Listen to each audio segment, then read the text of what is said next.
এই রান্নাটা হয়ে গেলেই সবাইকে ডেকে খেতে বসিয়ে দেবা বৌমা। আচ্ছা মা, ঠিক আছে। মা, মা,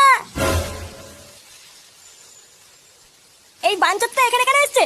তুই কার কথা বলছিস? এই যে মাসিমা, আমার কথা বলছি গো। আপনার ছেলেটা না খুব দুষ্টু, একটু ইয়ার কিউ বোঝে না বাবা গো বাবা। হ্যাঁ গো, তুমি আমার ভাইকে গালাগালি দিলে। বাড়াটা গালাগালি দেবো না তো কি দেবো?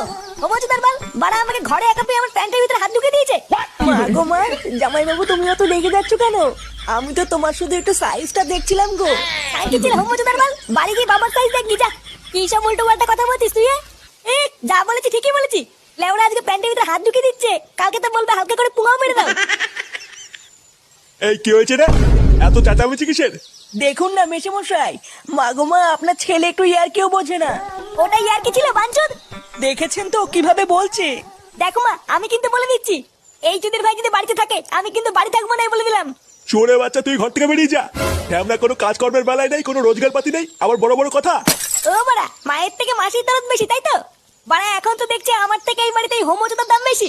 লেওরা যেদিন এই হোমোচোদাটা তোমার ধুতির ভিতরে হাত ঢুকিয়ে নেয়ানারি করবে সেদিন বুঝবা বালের এই বাড়িতে আমার কোনো দামই নেই।